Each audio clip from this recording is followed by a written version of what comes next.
everybody, how's it going? So, got a tutorial for you today. This one comes from a viewer question I thought might be helpful to more than a few of you guys. Hey Glenn, not sure if you did this vid already, but can you do an in-depth vid on how to EQ and comp guitars through an amp sim? Or do you have a template track that I could use as a baseline to compare my tone to? My sounds are a little muddy and I'm pulling my hair out. Cheers, Axis SSL.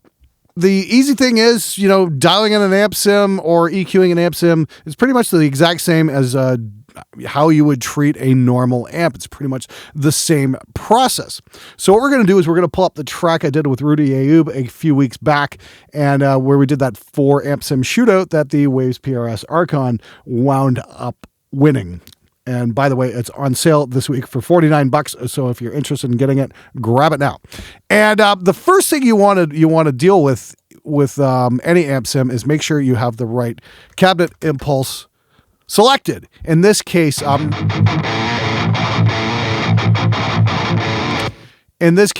using the Engel Fredman from my Lancaster audio collection, and that's going to have the biggest bearing on your tone more than anything is the cabinet impulse. So choose wisely. I'll just run through a few here.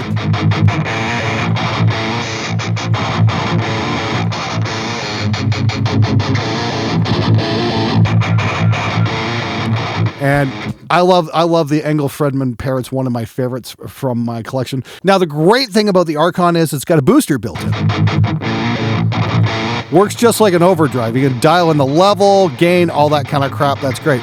But the trick when you're dialing your amp in is, just keep it sane. Don't do anything crazy. Don't do any massive EQ moves. Sure, you can boost the bass and maybe take the mids back a bit, but you don't want to thin out the sound too much. Pull that back a bit.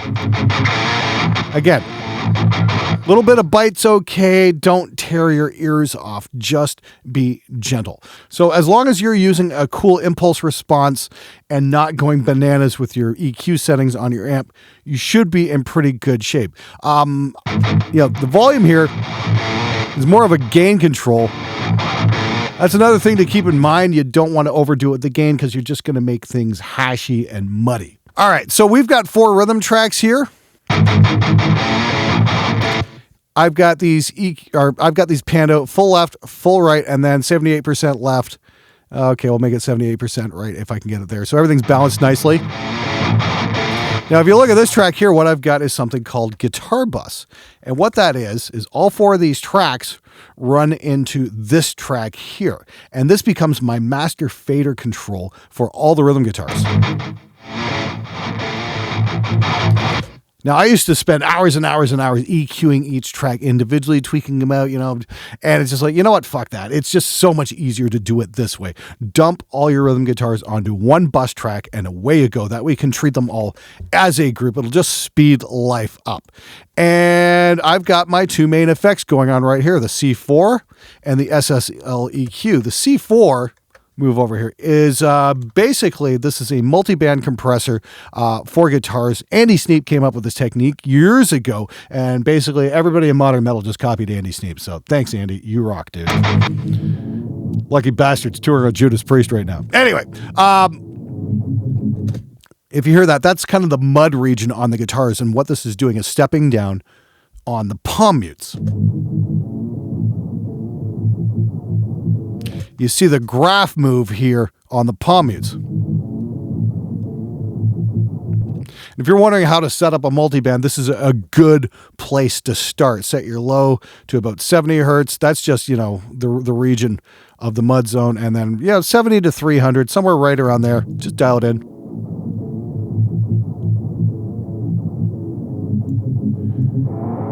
We don't want to take out any of the definition. We just want to get some of that mud.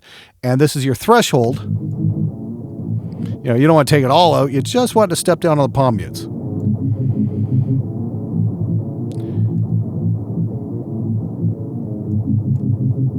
And it's a killer plugin. And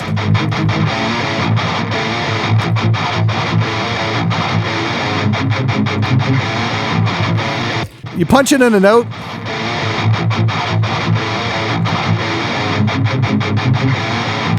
It's a pretty subtle effect. If you're listening on a cell phone speaker, you might not be able to hear what's going on. And if you've got a poorly treated room, you're definitely going to have a hard time hearing what's going on. But that's definitely a trouble spot for recording metal guitars. Now, the second part in the chain right after the compressor is the SSL EQ. Now, bear in mind, when you're compressing guitars, metal guitars, especially rhythm guitars, don't compress the whole thing. Just a multiband right on the palm mutes. That's it. Metal guitars are already compressed enough. You don't need to add more compression. But when it comes to EQ, again, I just take broad strokes, take it easy, and don't overdo it. If you find yourself cranking the living shit out of an EQ, you probably don't have your amp dialed in correctly. So what I like to do is I like this because it's simple and to the point and just gets me exactly where I need. First thing I'll do is roll off the bottoms here.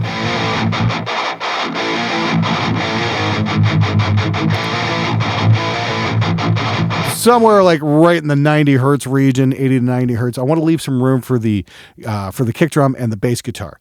Next up, we want to take out the fingernails on a blackboard, and that is the 4K region right here. And what we want to do is a very narrow band. Now, if I crank this up, listen to what happens. We want to listen for the really annoying frequency.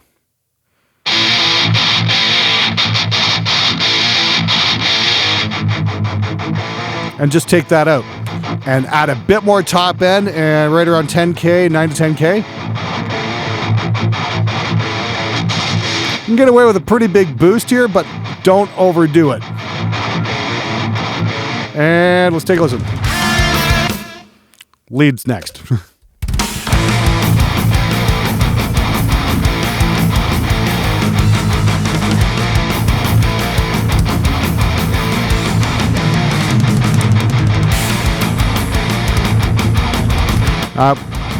You can tweak the EQ on the guitar as the mix is playing. That might help.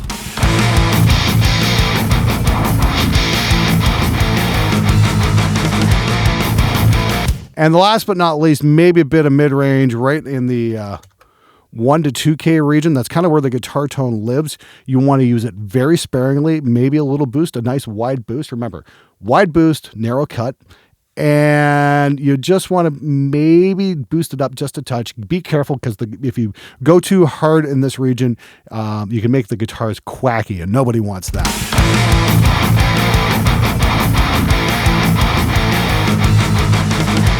That's pretty good right there.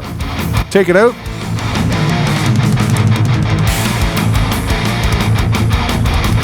Just adds a nice little edge.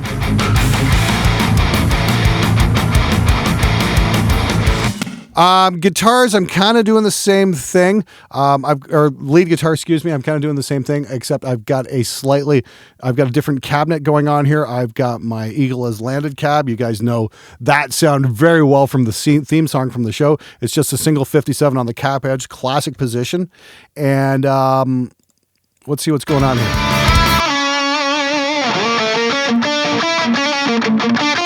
Once again, just taking out a little bit of 4K on the lead here.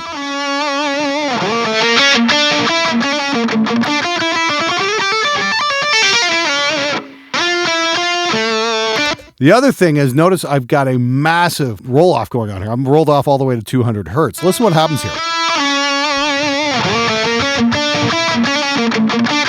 On a lead guitar, that's a bunch of frequencies you just simply don't need. Again, leave room for the other elements in the mix. Unless you've got a super heavy bottom end lead going on, it's kind of, just takes up a lot of space that you don't need taken up. After that, I throw a little bit of delay for a little bit of stereo slap back. It's tuned for the tempo of the song, and then I'm using the Waves doubler. I've really gotten into this, and it's just like a stereo widening effect. It's almost kind of like a chorus, and I just dial that in about 50% up here. All the plugins on Reaper have a wet dry control, and you just dial that in. So a little bit of a subtle widening effect.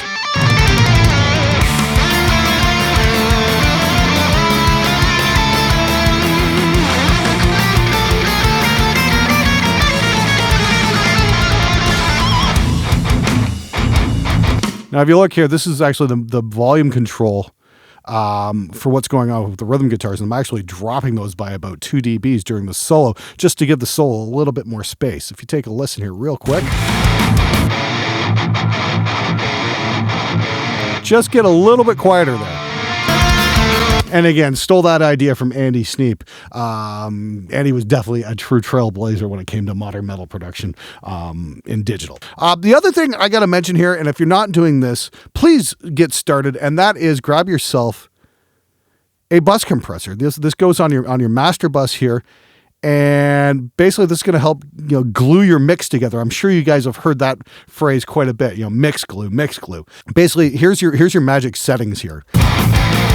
It's a great jumping off point, and it's just it's a wonderful way to do it. Set your attack to 30 milliseconds. Release to auto, so you don't get pumping. Set your ratio to 4:1, and you want to look for the meter to get around the 4 region here.